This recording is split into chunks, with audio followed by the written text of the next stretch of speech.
महाराष्ट्र में सत्तारूढ़ शिवसेना ने कल कहा था कि राज्य मंत्रिमंडल का विस्तार और विभागों का बंटवारा शुक्रवार यानी आज होने की संभावना है। लेकिन दूसरी तरफ पार्टी के विरोधी धड़े शिवसेना यूबीटी ने मुख्यमंत्री एकनाथ शिंदे के नेतृत्व वाले गुट के विधायकों को नए मंत्रिमंडल में शामिल किए जाने पर संदेह जताया।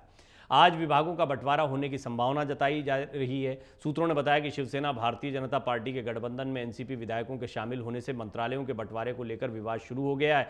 सत्तारूढ़ शिवसेना के प्रवक्ता संजय शिरसाट ने गुरुवार को कहा कि मंत्रिमंडल का विस्तार और विभागों का बंटवारा शुक्रवार को यानी आज 99% होने की संभावना है। 1% का मार्जिन है। जबकि पार्टी में उनके साथी और मंत्री उदय सामंत ने कहा कि विस्तार उचित समय पर किया जाएगा। विस्तार अलग है, अभी जिनको पोर्टफोलियो देने हैं, जिन मंत्रियों ने शपथ ले ली है, वो एक अलग मसला है।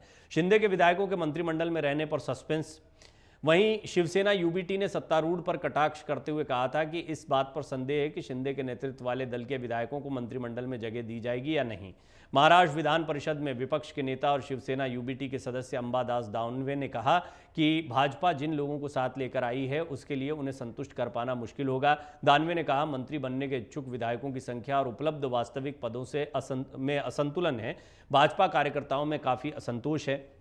शिवसेना और एनसीपी में फूट से आक्रोश बढ़ेगा।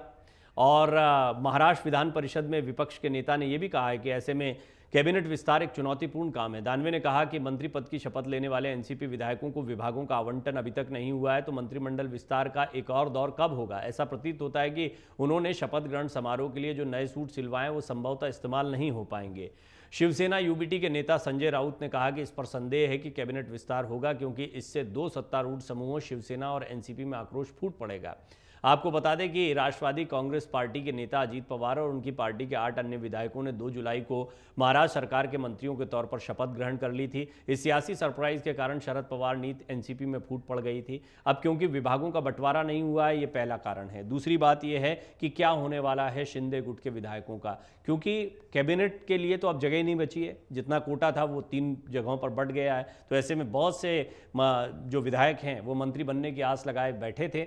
उनके बारे में ये फॉर्मूला निकाला जा रहा है कि उन्हें स्वतंत्र प्रभार के साथ राज्य मंत्री बनाया जा सकता है। इससे वो कितने खुश होंगे। सबसे बड़ी बात है कि इनमें से किन किन को मौका मिलेगा। जिनको मौका नहीं मिलेगा वो विधायक क्या करेंगे। अभी 9 हैं, 9 के बाद कितनों को बनाया जाएगा, या 40 को सादे रखना है और निर्दलीय भी अपनी दावेदारी करते रहें, तो ये इतना आसान नहीं रहने वाला है। उद्धव ठाकरे गुट इस पर बार बार टिप्पणी क्यों कर रहा है? क्योंकि वो जानते हैं कि जो लोग नाराज होंगे उनकी हमारे पास वापस लौटने की संभावना हो सकती है। लेकिन जब सत्ताधारी दल के साथ में कोई विधायक जुड़े होते हैं तो बहुत सारे ऑप्शंस होते हैं। अब इसको कैसे मैनेज कर रहे होंगे एकनाथ शिंदे, ये तो आने वाला समय बताएगा। लेकिन उद्धव ठाकरे गुट बार बार इस बात पर तंज कस रहा है, इस बात को रियलाइज़ करा रहा है शिंदे गुट के विधायकों को कि आपको कुछ नहीं मिल रहा है, या जिसको कहते हैं चिढ़ाने जैसी एक स्थिति बनाई जा रही है। इसके पीछे बड़ी वजह है, उद्धव ठाकरे चाहते हैं आगामी चुनाव के पहले या फिर सुप्रीम कोर्ट की जो सुनवाई होने वाली है उससे भी पहले कुछ विधायक भी अगर उनकी तरफ आते हैं तो ये उनके लिए एक बड़ी जीत की तरह होगा।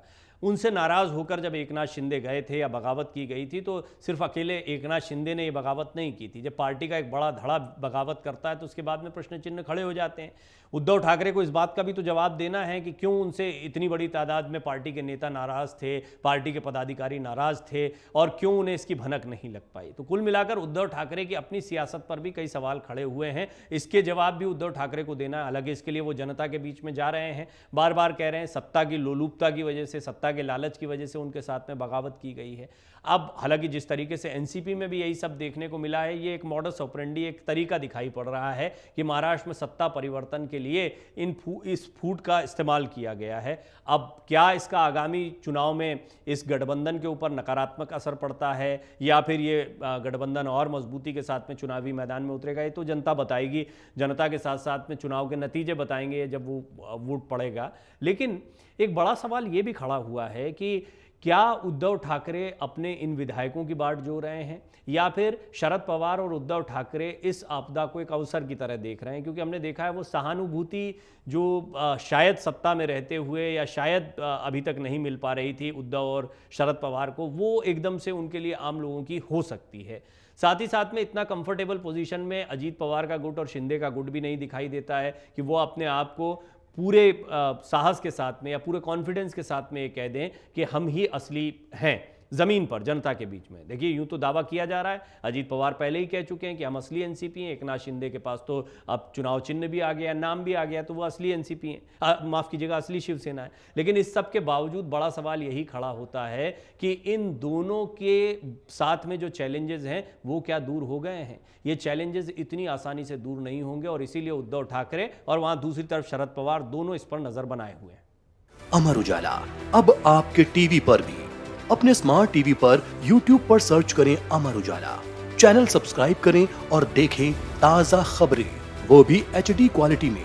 और हाँ, बेल आइकन दबाना ना भूलें ताकि हर खबर हो आपके घर। अमर उजाला, निष्पक्ष, निर्भीक, निरंतर।